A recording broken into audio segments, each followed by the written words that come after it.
There's going to be 3 of them. This is my first panel on my LinkedIn Live show. And so we're going to talk all about career transformations, business, HR, and football.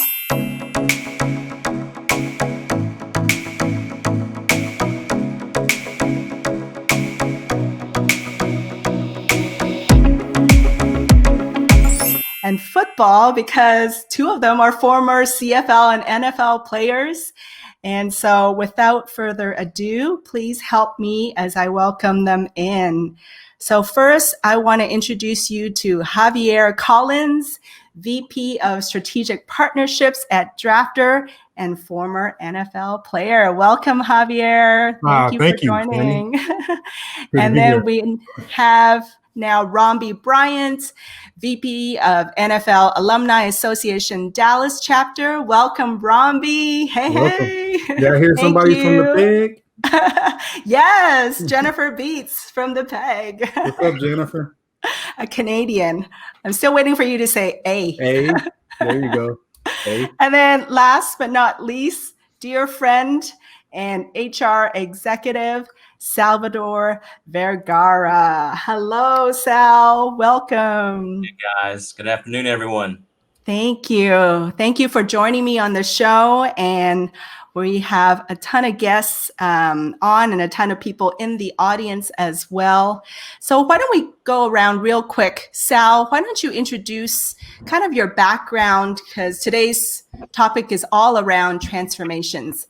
So if you can give us a quick background of your highlight reel of your career and how you've kind of gone through several iterations and transformations yourself. Sure. Appreciate it. First off, thanks for having us. We had an awfully good time with you on our show. So thanks for Absolutely. This afternoon. Yeah. So I'm Sal Vergara. I'm the Vice President, Managing Director for a company called HRQ. Back years ago when I graduated from A&M, and this is typically where Bomby says an A&M joke, is typically what happens when I say that. Yes. But after I graduated from A&M, I became a mortgage banker. So I was actually a mortgage banker for about 14 years. And I actually exited the industry in about 2008 when the industry imploded, as you guys all remember. And I took that leap of faith, as a lot of folks do. Some folks are doing it right now in the midst of COVID. Took a leap of faith into the talent acquisition and recruiting space. Started at the bottom rung, just started all over again. And 12 years later, I'm here on Fanny's show and with a great company. And You've arrived, Sal. Finally, it's critical. Kidding. So talent acquisition, HR space, I've been in it for about 12 years now. Work for a wonderful company, HRQ. We're a division of another company called Landrum HR out of Pensacola, Florida. And I've got about, 26 years of consultative sales and business development experience. So that's kind of the evolution of my career. And, I help organizations elevate their people function by providing world-class professionals on a full-time, interim, or consultative basis and guidance. So we help companies all over the country, and glad to be part of the show and try to convey and articulate some of the things that we talk about on our show. Awesome. Thank you, Sal. And then Bomby, please tell the audience about your background. You've had quite a career. Yes, I did. So my background is, she touched on it earlier, I played in the NFL and CFL. I played 3 years in the NFL, 1 year NFL Europe, and 7 years in Canada. I retired in 2015 and got into the insurance industry. And now I'm currently working for First United Bank in their insurance department. And most recently, I just graduated from SMU, getting my master's in dispute resolution and conflict management. And I'm also the vice president of the NFL Alumni Dallas chapter. Wow. You got all the boxes checked. Sports and a variety of careers. That's awesome. Thank you, Bomby. And then Javiar, please share with us your career transitions throughout your career. Sure thing, Fanny. And I just want to say thanks again for having us. It's an honor and a pleasure to be here. So, my transition actually started with my career path through the NFL. Like Robbie, I'm a former NFL athlete, and that lifestyle doesn't really last that long. So my career wasn't the longest, but definitely wasn't the shortest career. But it goes fast, and I had to learn fast about the concept of transition and transformation. So that has taken me from mainstream corporate America jobs in the finance industry, all the way to nonprofit and even volunteering and figuring out what my own transformation will look like. So currently, I have the fine opportunity of being the vice president of strategic partnerships with Drafter. And it's an awesome opportunity to be a part of a really special group, a really special company that is doing big things within the marketing and branding space. So looking forward to this conversation. I got my guys here. We're ready to go. Awesome. And just a little background, and we'll talk about it a bit more later, but one of the reasons all three of you got together was, I guess, a common goal of wanting to share about career perspectives and life perspectives. And you guys have a podcast that's going to be launching and dropping this week, right? Next week. Next week. Okay. Awesome. Awesome. So we'll definitely talk about that. But let's kind of kick things off. And, a big part of why I was so curious about your transformations is, especially for you two, Romby and Javiar, going from the world of sports, right, to business, right? Like you said, the world of sports is for a season, for a temporary part of your life. And then after that, there is the next season of business and career and another avenue. In your case, Romby, education, right? So Romby, what was probably some of your biggest challenges when you transitioned out of sports and into the business world? Yeah. So most football players, most of us, we play football since we are in Pop Warner, since we were in grade school. So we identify with football early on in our life. And then if you have a professional career like Javier and I, so you play 20 plus years of just football. So that's all you identify with. So when you transition out of football, you lose a part of you. And at that time, when I transitioned out, I would say the hardest thing for me was finding my purpose, because my purpose was in football, and that's all I knew was football. So getting out, trying to find what I really want to do in life, in civilian life, it was tough, because I lost a part of me. I lost my identity at that time because I thought it was football.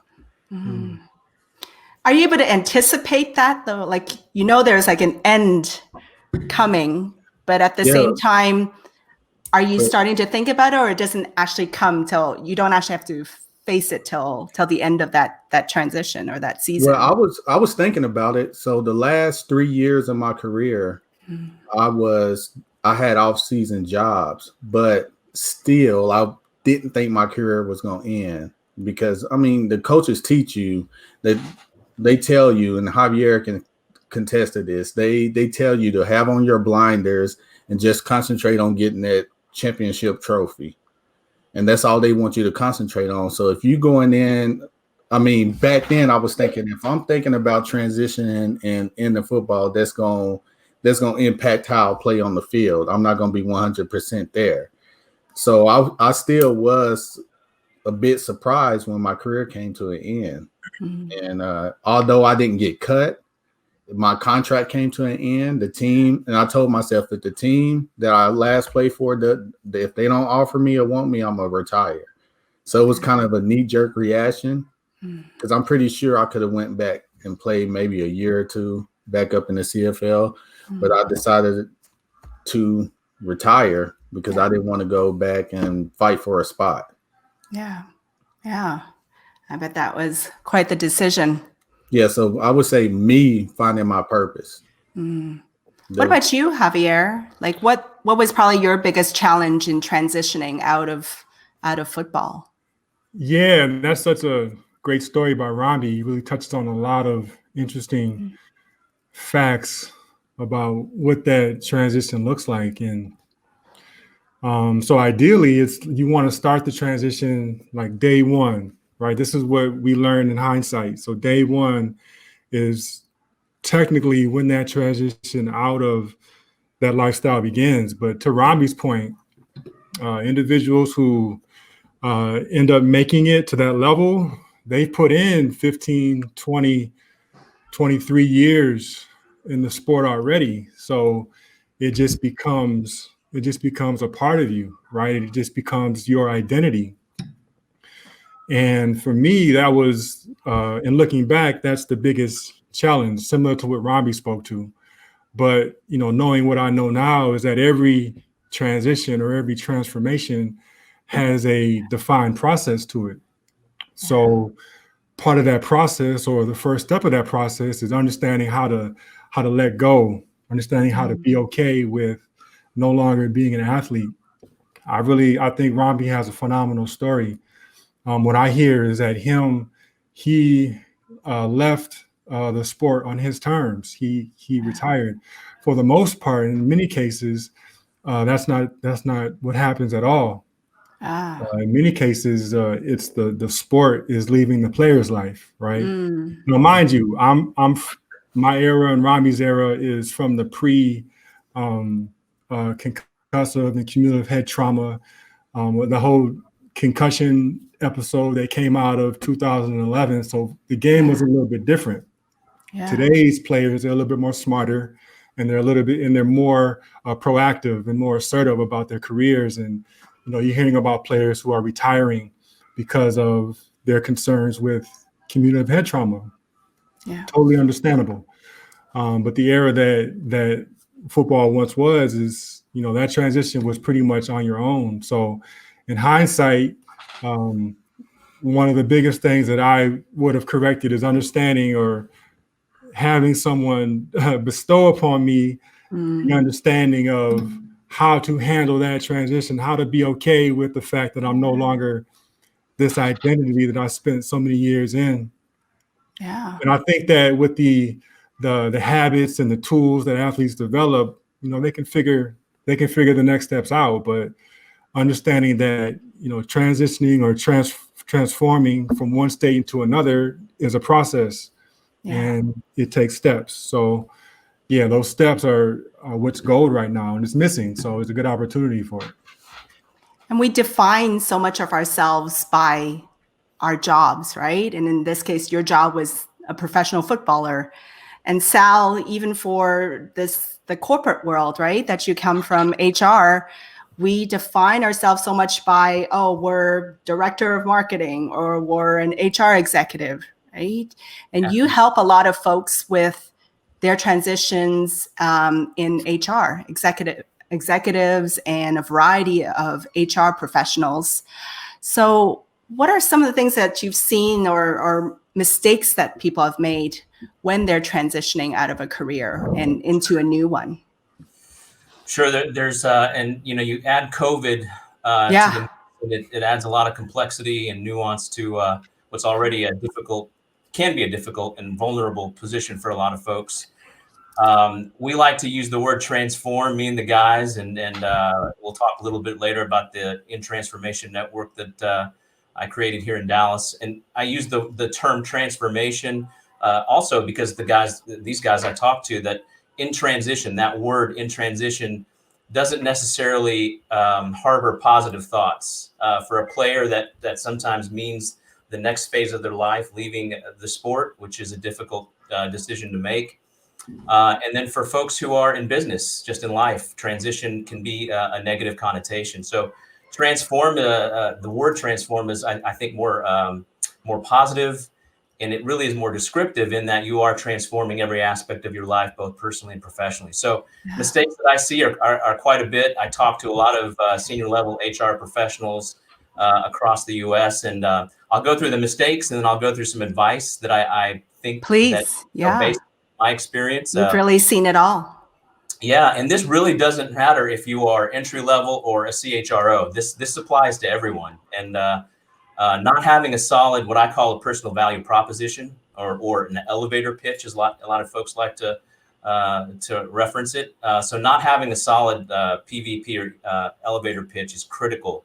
Literally, if you meet somebody on an elevator, on the street, in a restaurant, you should be able to articulate and convey very succinctly what you want to do. The other thing is a wrong attitude or approach when networking. And Fanny, you and I have talked about this a lot. Me and the guys talk about it quite a bit, that you should treat every interaction and engagement as a potential assessment, if you will. You don't want to convey the sense of despair or negativity. I can't tell you how many times when I'm at a networking event, back when we can actually meet in person, back in the old days, so to speak, where that negativity, it's very palpable and you could feel it. And it's difficult, easy for me to say. I've been in the position of looking for a job as well. And it's just really important to go with a different attitude and approach. Other things are like not updating your resume and your LinkedIn profile. You may think these are innocuous, but it's critically important for a hiring Sometimes manager. it's so obvious. I'll get candidates and they still have their old job. Absolutely. Yeah. You gotta update it. And really, LinkedIn is really the primary place where most folks will look at your background, your accolades, your accomplishments. Make sure you have that up to date, even if you're not looking. It's just a good practice to keep that updated. Again, these last two are kind of innocuous, and you don't really think that it'll impact it. But given the Makes a big environment difference today, it makes a big difference. Interviewing is a different that nuance now. It's not in person, and it's not even on the phone exclusively anymore. It's video. Yeah. And so you need to set up a good interviewing environment. And that's the background, that's the lighting, it's your camera, it's your microphone, all of those things. You could invest under $100 really to set up a nice interviewing environment. That does impact, because think about you're conveying your persona to someone that's not live, at least in person. And that kind of technology should portray you in the best, pardon the pun, the best light. So think about that. Yeah. And last but not least, this is near and dear to your heart, Fanny, is not investing time and energy and thoughtfulness in your personal brand. You have to set your own narrative out there in the market, and it's critically important that you set a good personal brand. And that could be by virtue of a podcast. It could be LinkedIn videos. It could be a blog. Do something to help differentiate yourself. And so some of the pieces of advice that I give is when you are in a series or a scenario of transformation, think of it in three different pillars. Pillars of transformation is what I call it. It's behavioral and attitude. So that's number one. Number two is tactical. Number three is strategic. So something tactical, have a clear message that conveys how you want to be personified out there in the market, and how, when you are articulating your PVP or your elevator pitch, make sure that you're able to convey how you're going to impact the company and not just regurgitate a job description. Behavioral, go in, and you and I have talked about this, and the guys talk about it, the three of us all the time. Go in with a servant attitude of, how can I help you? A lot of times when I go to networking events, it's painfully clear that they just want the hookup. Can you hook me up with this person? If you go There's this attitude taking, right? Instead of giving. Take. And if you really should go in with a give, because the take, and the give will be, I think you'll get the give an exponential response, when they reciprocate. So go in with a different attitude of more of a servant leadership or servant attitude. And as far as networking goes, our friend Seth McCauley, I always give a shout out. Yes, the term networking should be relationshiping, and he coined that term. I use it all the time. Networking should be relationshiping, and that's developing true, genuine relationships that'll last you beyond your job search. And don't stop networking after you find a job. You should continuously build your network and go outside of your network as well. So if you're in HR, go to IT, go to sales, go to engineering, and vice versa. And then the last thing we talked about, setting your own narrative.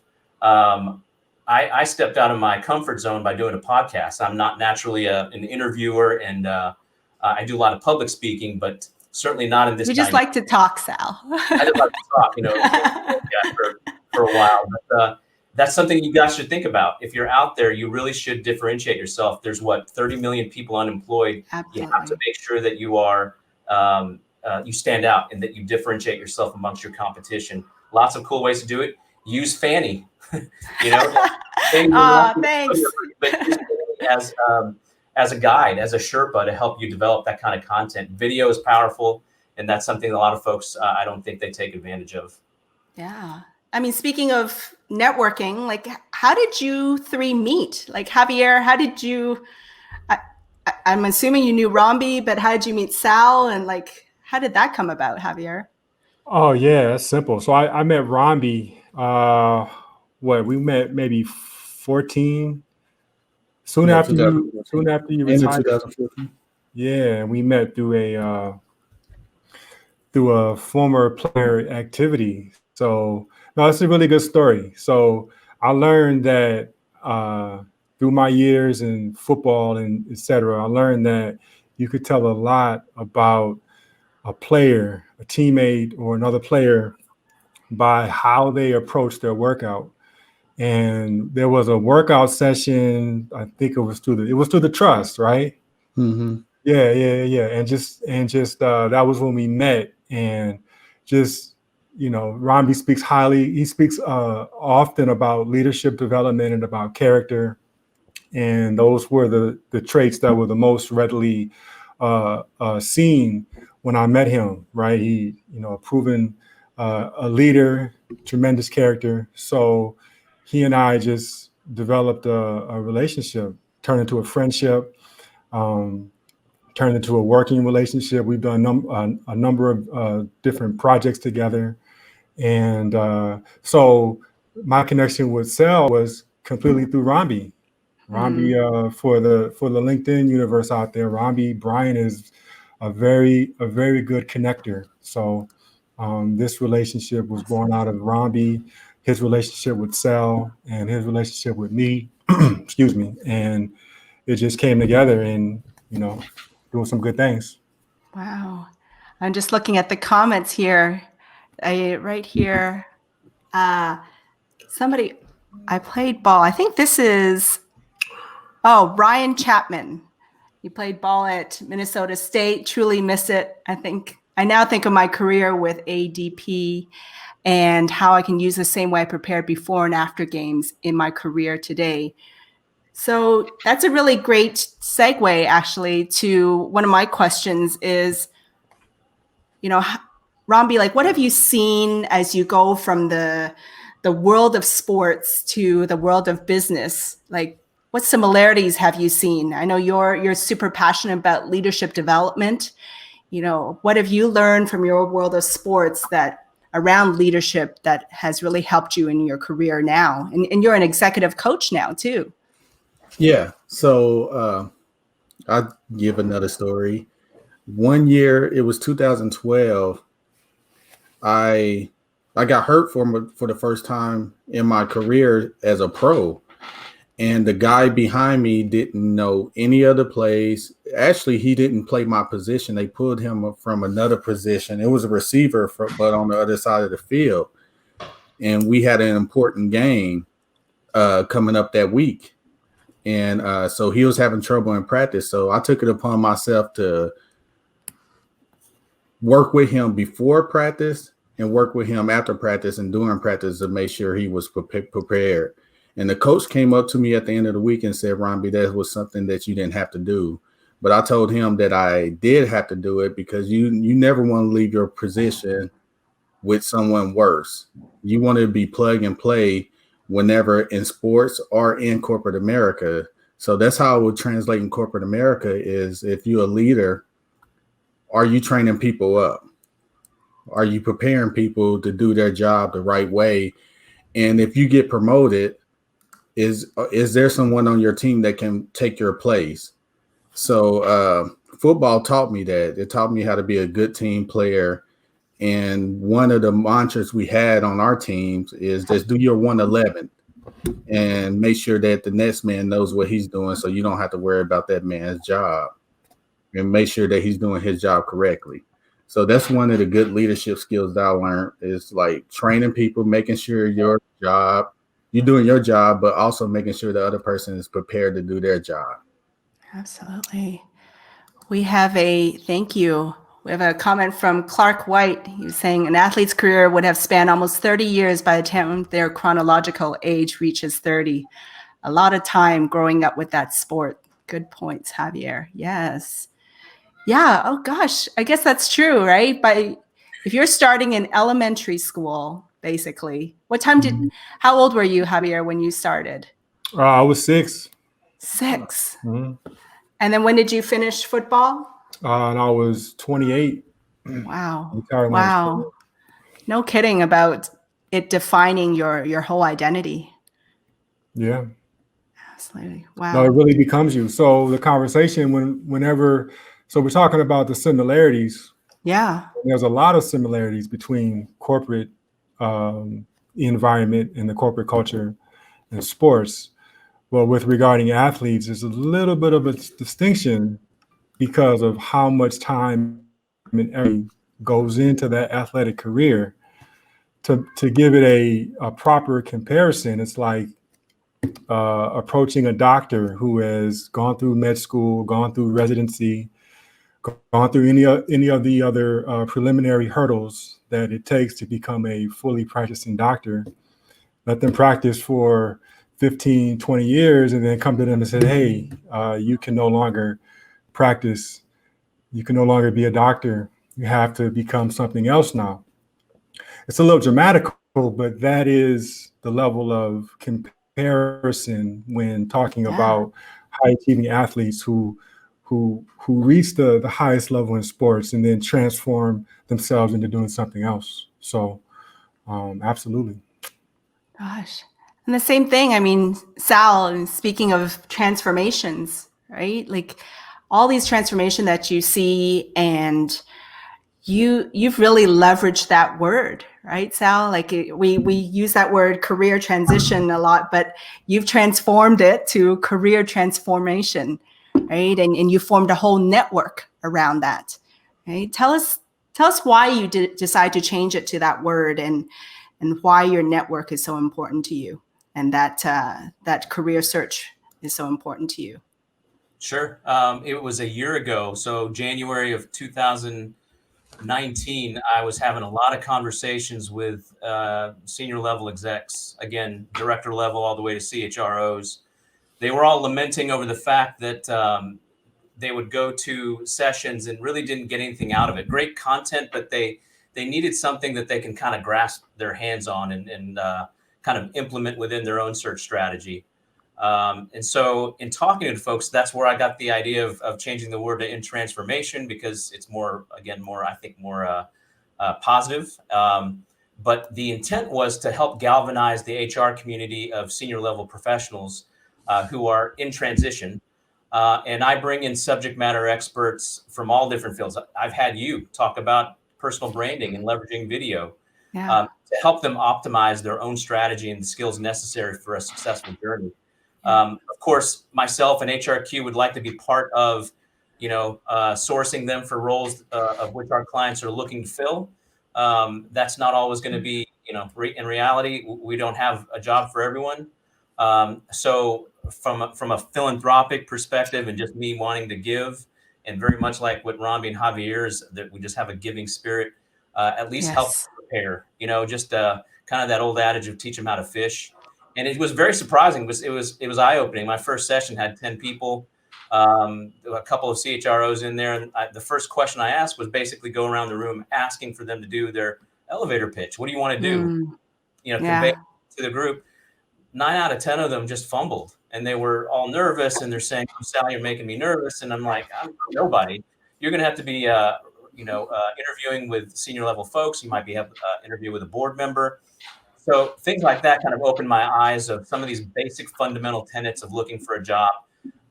These senior professionals, they've had their heads down and just kind of forgot to sharpen the skills necessary to go on a job search. And a lot of times too, we joke about it when we close the door. Again, when we were able to meet in person, we do these things virtually now. we close the door, it becomes Las Vegas. You know, what's said in there stays in there. And the saying is that there is strength in vulnerability, and that in order for us to help each other, you have to be completely open with what your fears are. It's a safe place for people to lament over some of the challenges they have, and so they can exchange different approaches, different mindsets. We're talking about mindset of having to prepare for a game like these guys do. Same thing with preparing for the game of looking for a job. It really becomes a job, and it's a mindset. And so hopefully it has. I've had probably 10 of these since last May when we first started hosting them. It's sort of like a pledge class, if you will. It's a tight-knit group, and it does, I think, emotionally uplift a lot of folks because they're not alone. And I think that's important. We think about the logistical things of interviewing and getting your resume right, but you tend to forget about the emotional impact it has on people. And so if anything, if we can impact them where they feel good about themselves and they feel that they're not alone, that's a win for me and for those that are participating. Yeah. And I think you touch on a very good point. Like, so much of it, I think, is just letting people know that they're not alone, right? That there are others that are going through the same thing, that there are others with very similar backgrounds going through the same thing. And I know even for both of you, Javiar and Bomby, like Javiar, you're very much involved with Athletes for Care, right? And you're giving back to the community. And tell us a bit about that organization and how you give back and what that organization is, their goal and purpose is. Oh, yeah, absolutely. So, so first off, just with my own personal journey, I realized that so many people were gracious enough to pour into me, and I got support from so many people that allowed me to continue on the journey that I took. So when that journey in that form was complete, I felt a calling, a need to do the same for someone else. So, so my involvement with Athletes for Care was stemmed from my experiences and my challenges with maintaining my healthy lifestyle with football. Football is it's funny, a coach once said this to me and my teammates, was that football is an unnatural activity. It is literally a game of attrition, right? And teams score by wearing down the other team, chunks of yards at a time, right? Yeah. So it takes a lot to maintain the huge body, sustain that kind of lifestyle. So that's exactly what Athletes for Care speaks towards, and is impacting the health and lives of athletes and others that is separate apart from the traditional mainstream protocols, which usually involve some form of an opioid-based medicine or drug, whether it's a painkiller or anti-inflammatory or some, eventual surgery. Instead, it's about empowering and giving back and allowing athletes to thrive mentally and physically. So, so that was my, I think my last involvement or the last organization. So doing really big things. I'm really proud of what they've accomplished in these few years. I started my involvement with them in 2018, 2017. So totally proud of what the organization has grown to, and for anyone out there, they're doing a big push now to help youth sports. There it is. Yeah. Save youth sports. Yeah. So if you've ever played youth sports, or if you've ever watched a son or a niece or a nephew play youth sports, check out Athletes for Care and consider joining that push to save it.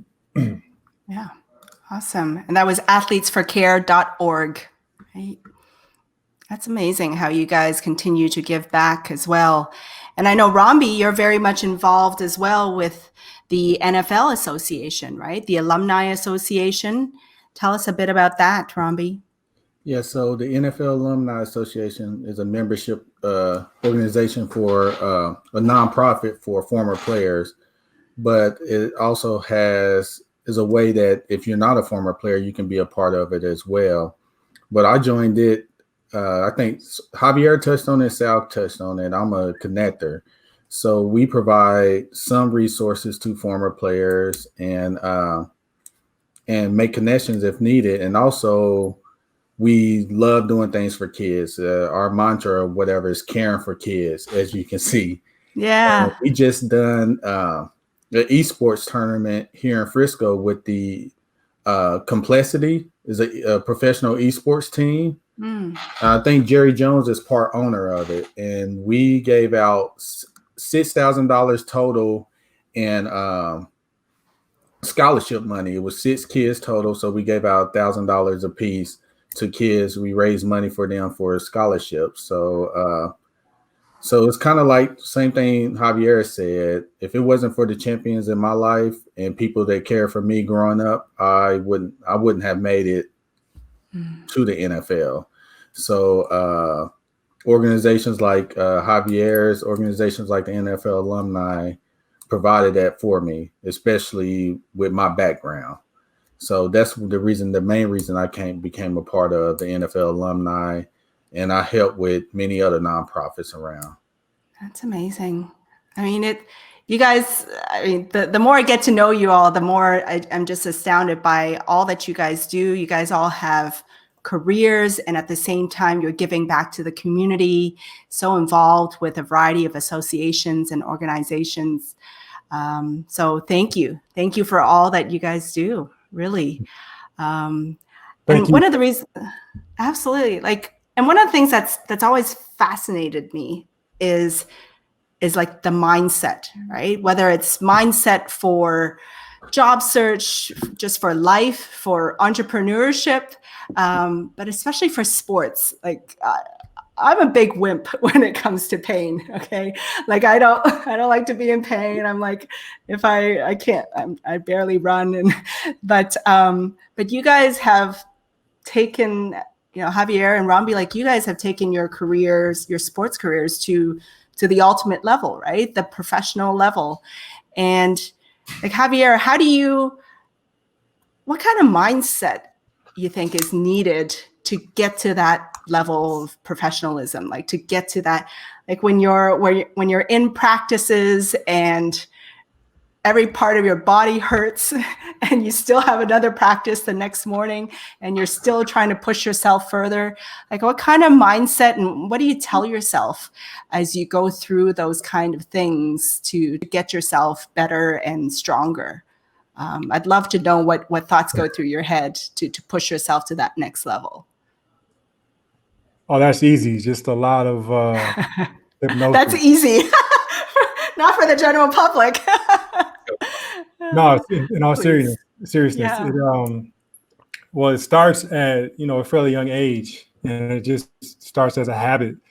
On the D.O.P.E experience, what we talk about, one of the principles we talk about is CASH, and CASH is an acronym that stands for courage, authenticity, self-management, and humility. And this concept is applicable to a brand transitioning. It is applicable to developing mental toughness. It is applicable to a wide varieties of practices and approaches. But just the foundational understanding is that it starts with having some courage.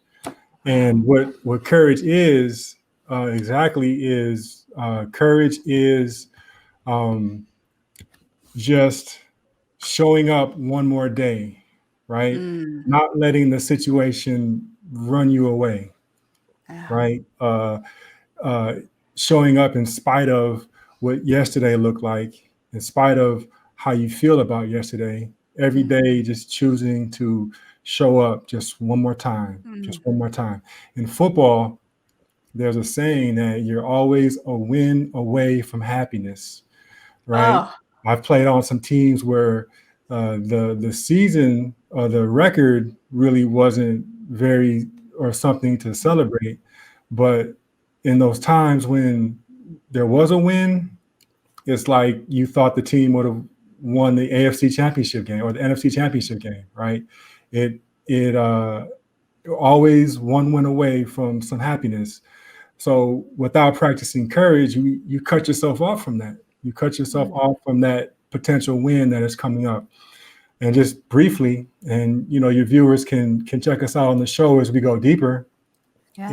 It goes into authenticity, having the courage to be your authentic self in the moment, self-management, not being immune or not being opposed to having some external critical or constructive feedback, and leaving with humility.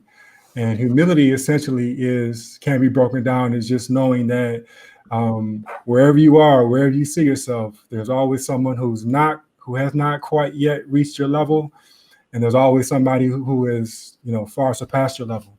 And keeping that dynamic in context will help keep the individual on the right track. So applying that to mental toughness it becomes a habit, right? Some days you wake up and it's like, looking in the mirror, right? Robbie remembers the accountability mirror, right? You're looking in that mirror in the morning and it's like, what kind of day am I going to have? What's the accountability mirror? Anytime it's literally a mirror, right? That you look into, and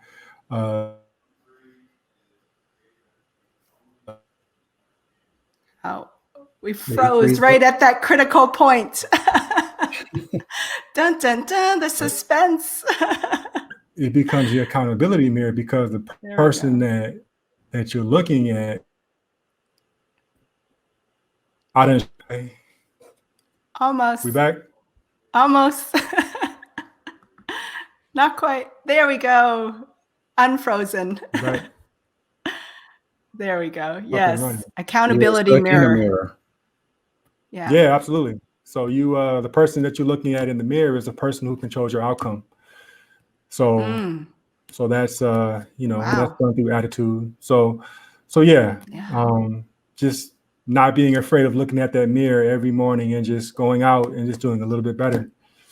Oh my gosh. That gives me like goosebumps when you say that. And I think it applies to everyone, whether you're about to get on the field or you wake up that morning and you're about to start your job search and start your fresh day.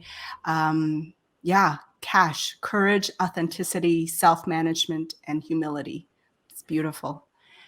And for you, Romby, did you have certain kind of mindset rituals, or whether we're about to go into an interview or about to go on to the field, do you have a certain ritual that you go through to prepare mentally for a game? Yes, I had a ritual that I went through before a game, and it was a playlist, and I made sure Phil Collins was on there. Feel It in the Air.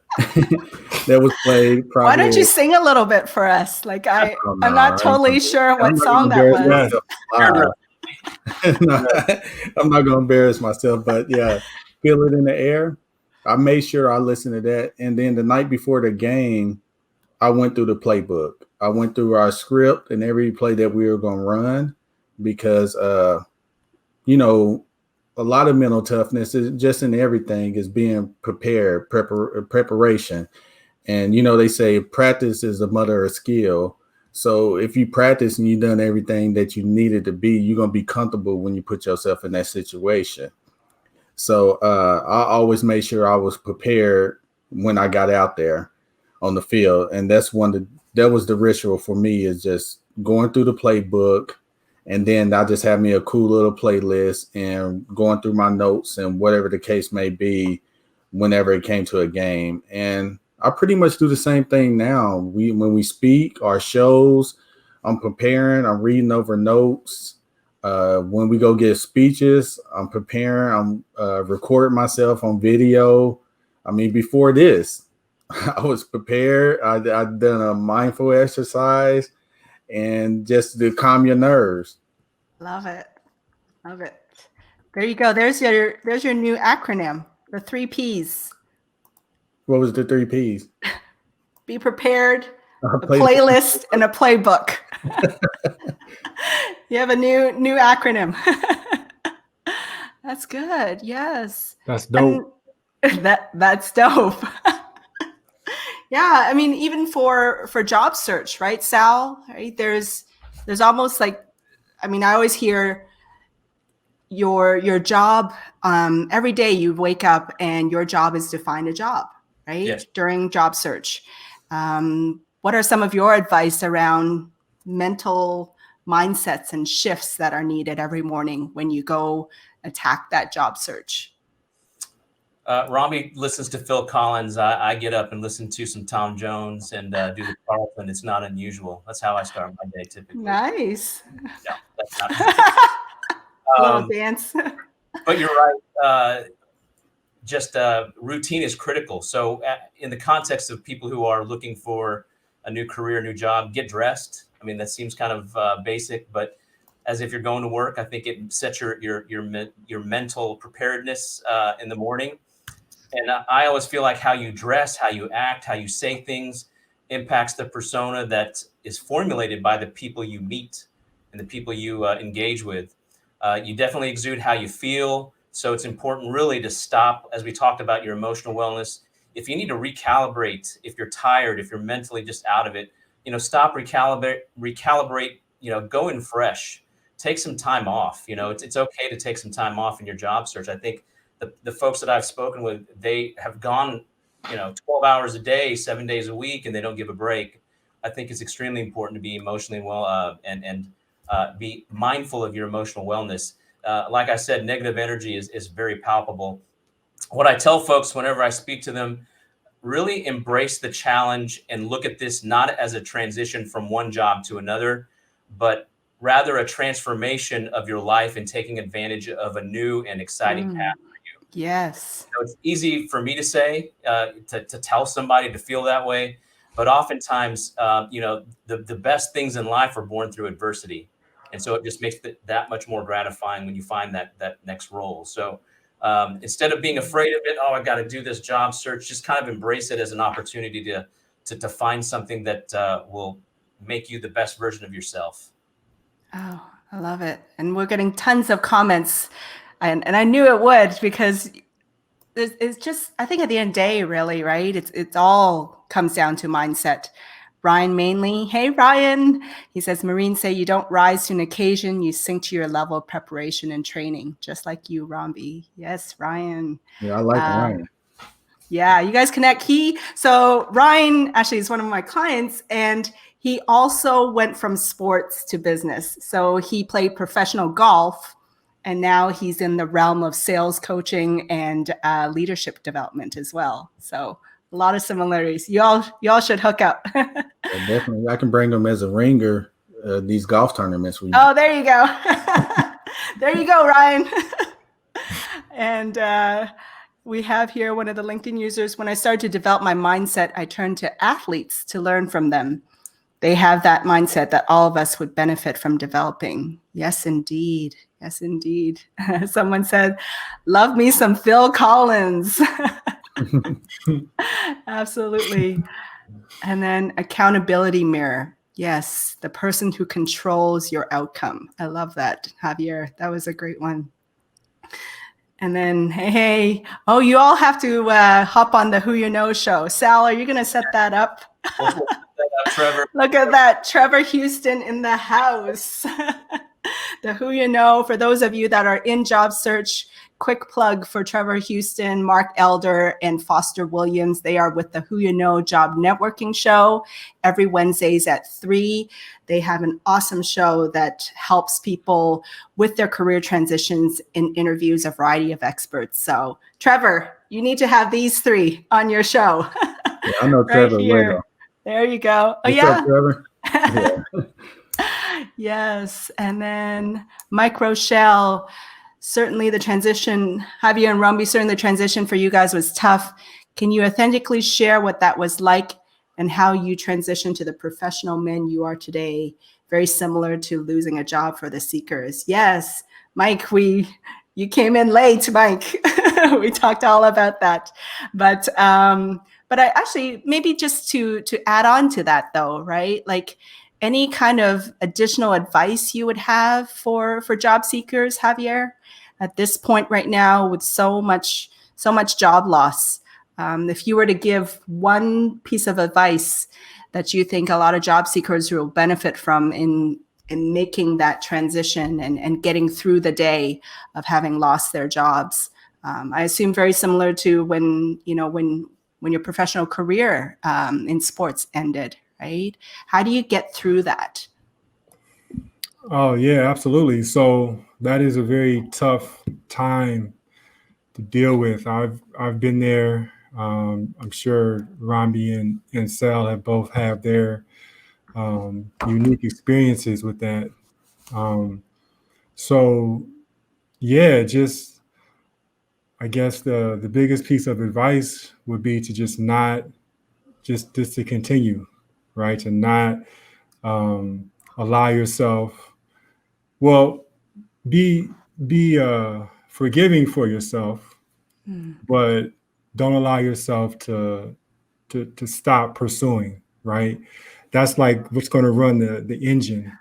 As far as like things you can do, think about diversifying, right? We talked on before the show about how there was an article about some IG account that had been doing memes for years just got a Warner Music just dropped like 85 million, I think. So that's some sizable stuff. So we are in the age of social media, which means that everyone who's listening, and even those who aren't listening, like your brand and your voice are one and the same. So if you want to continue the job search traditionally, there's a formula and a pathway for that, which Sal very eloquently spoke to earlier. Also, there are other routes that you can take, leveraging platforms like LinkedIn, leveraging other social media platforms to distinguish yourself and establish your own brand and speak to the own injustices that you see in the world, right? God knows there's enough injustices in the world, right? So we could all speak to something. So that would be my best advice. Yeah. What about you, Rambi? Sal made a good point earlier when he said continue to network. And that's one thing I wish I would have done playing football, and I'm doing now. My mentor told me when he first made it to the NFL, he had an older guy tell him to make friends outside of this locker room, outside of these four walls, continue to make friends. And people that's working at jobs now, you can do that. Go make friends with people outside of their organization. And when it happens, control the controllables. You're not a failure. This is just a moment in your life. So don't let it get you down, and control the controllables. Control what you can control. Get out there, connect with people like Fanny, Sal, Trevor. Those people, they've been doing it for a while, and continue the job search. Absolutely. What about you, Sal?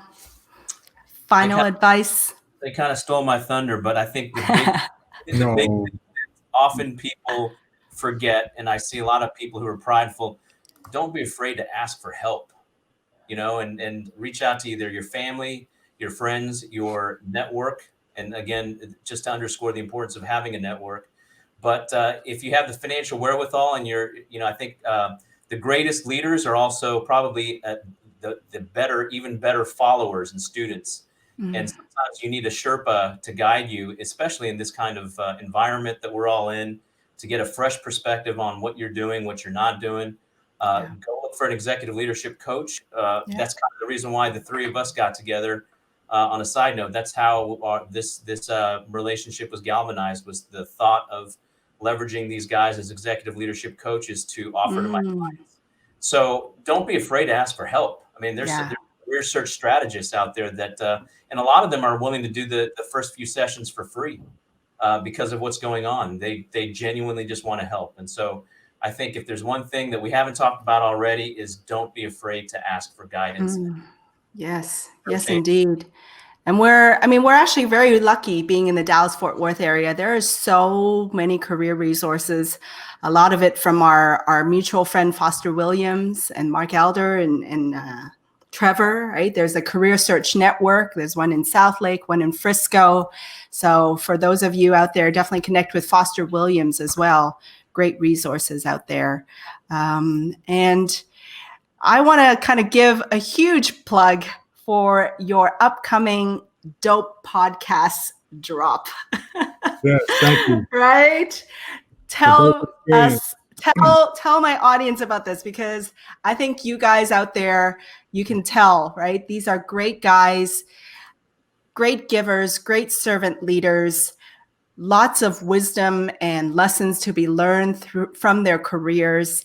And they just recently launched next week, the D.O.P.E Podcast, Developing One's Perspective Every Day. And you can find them on Apple, Spotify, and other platforms. But Javier, what really motivates you to do this podcast? Well, this on the show, we're lucky. We have this group amongst the three of us, right? We each have our own very uniquely creative perspective on life and business. And we sort of come together and have these really interesting conversations. And we have awesome guests such as yourself who come on and share their perspective about all things transitioning, or as we describe, transforming. Our conversations are about transformations, especially in the time that we're living in now, where we all of us, everyone listening and everyone not listening, has experienced the greatest transformation that we've known. So this is the right time to start having these conversations and people to start tapping into resources on how and what they can use to impact their own transformations, life transformations, business transformations. So we really try to tackle the entire conversation from, as I said, three very interesting perspectives. Absolutely. Bomby, what motivates you for the podcast? What drives you to do it? Everything Javier said, and I wished it was something when I transitioned. I wish it was something out there like that, where it was a group of guys that had a network that I can plug into to help me with my transition. And that's what we have with the show. People can go in and listen to the show, or they can connect with one of us to help them prepare. I hope you didn't hear that. To help them prepare for their transition. And that's why I do it, because I don't want the next guy behind me to fall behind. Like Jay-Z said, Hov did this, so hopefully you don't have to go through this. Wise words. Wise words. What else did Jay-Z say? Dirt off my shoulder. It's just Yeah, but I just don't want any other guy that, the transition was tough for me. And I think that's one thing we lack is a network or connections or a perspective that a lot of guys don't have while they're playing. Yeah. What about you, Sal? What does the D.O.P Podcast mean to you? When they asked me to join, it was obviously we've known each other for over a year now, and just by talking with them and hanging out with them, having lunch, we're all inherently built to help people, just our personalities, and we found that our views and our conversations were cathartic for us. And we wanted to offer. We're not alone, right? Yeah, that sense of belonging, right? And just learning from their perspective and their experiences and their background, it really opened my eyes, and hopefully mine has for them as well. But we wanted a platform where conversations could, potentially inspire, motivate, and or spark meaningful transformation, especially now during these divisive and vitriolic times. I mean, when we talked about doing something like this, it was really the beginning of COVID, and it's evolved into something that shouldn't. And we're hoping that our perspectives, we try to stay away from provocative topics, but our first topic was code switching. And I think that's a conversation that needs to be had. It can be a provocative and awkward conversation, but as our guest Randy Wilson said, it's a necessary conversation topic to discuss. Yeah. So we go pretty deep in some different topics. A lot of it is fun, but a lot of it does touch upon the applicability of what these guys experienced in sports and their transformation into what we call civilian life. Life like mine. Never was a professional athlete. So my perspective is they ask what I think of it, what their experiences were, and how it applies to business. And then I also, when I talk to business folks, a lot of them often use sports analogies. And so I said, what perfect marriage of perspective and a great way to convey that and then propel that into the market. Absolutely. I mean, the beauty is in the diversity, right? The beauty is in the diversity of thought, diversity of culture, diversity of points, right? And look at us. That brings empathy. And that's what a lot of people lack. Understanding other people's perspective, it brings empathy. And that's one thing that's needed in today's climate, definitely. Absolutely. And understanding. Yes. And being okay with disagreeing. I just want to slip that in there. Yes, absolutely. Right. Oh gosh, guys, we are, Clark White was saying a very needed conversation, hitting all the points. Yes, and it is definitely a bridge builder. Awesome. Okay, I mean, time flies when you're having fun and learning, right? I am so thankful to you all and thankful for all these perspectives that you shared. It just goes to show everyone, I first met Craig Fisher, and Craig Fisher had a recruiting conference where I met Sal, and Sal and I got into great conversations and kept in touch. And then Sal invited me to his HRQ transformation network. And then from there, this year, Sal introduced me to Javiar and Bomby when you guys developed this D.O.P.E Podcast. And here we are now on LinkedIn Live and Facebook Live, right? So to all your points, diversify, network, ask for help. There's this huge, wonderful community out here, and it's just a matter of reaching out. So I want to thank you all. And a big thing that I really enjoy doing is just practicing gratitude, right? Javiar, what are you grateful for right now as we kind of wind down the show? What are you grateful for in your life right now and during this pandemic? What are some of your thoughts? Oh, yeah, absolutely. I am grateful for my family. I have a very awesome family. I'm grateful for the opportunity that I was given today to go out into the world and take another step forward. And I'm grateful for knowing these two gentlemen here. It's been an absolute pleasure and an honor working with Sal and Bomby, and I'm just so optimistic about what the future is looking like. And I'm very grateful for being a guest on your show here, Fanny. Thank you so much. Oh, thank you. Absolutely. You guys blew up the comments. Sal, what are you grateful for right now? Mirror what Javiar said. I'm grateful for my wonderful wife that puts up with me. I've worked at home since 2006. So she really can't ever get rid of me. So I'm grateful for my family, of course. I miss them dearly. Haven't seen them since March in person, but we connect on video almost nightly. So that's nice. And like Javiar, I'm just grateful for the opportunity to help people who are in a very vulnerable position right now, very challenging. I'm totally empathetic to Bomby's point.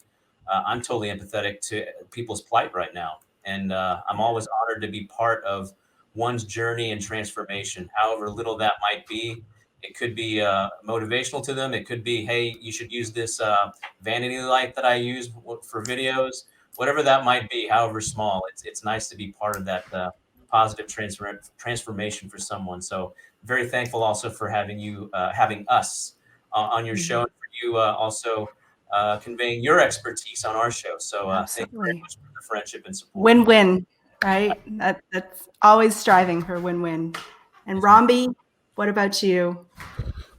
I mean, I hate going last because they said everything I'm grateful for. But yeah, like they said, the family, these two guys, and throw a little curveball. I'm grateful for all the trials and tribulations. Huh? You're grateful for Phil Collins. Phil Collins, yeah. But all the trials and tribulations I went through, because I wouldn't have the stories I have now to help others if it wasn't for those. Absolutely. So everything they said, my family, and grateful to be on this show. Thank you. Thank you all. And everyone out there, please connect with all of them. You can find all of them on LinkedIn: Javiar Collins, Bomby Bryant, Sal Vergara. Amazing guys, very giving spirit. And as I close out, I want to thank all of you, and to you, my amazing audience, I just want to remind you to shine your light. And as they all said, have courage, find your voice, share your message, share your value, and share it with the world through video. And let's spread some positivity, hope, and inspiration. Thank you, everyone. Thank you for tuning in. Thank you to Javiar, Sal, Bomby. I'm so grateful. And let's keep on doing this and spreading this wonderful, amazing inspiration and positivity. Have a great week, everyone. Take care. Thank you.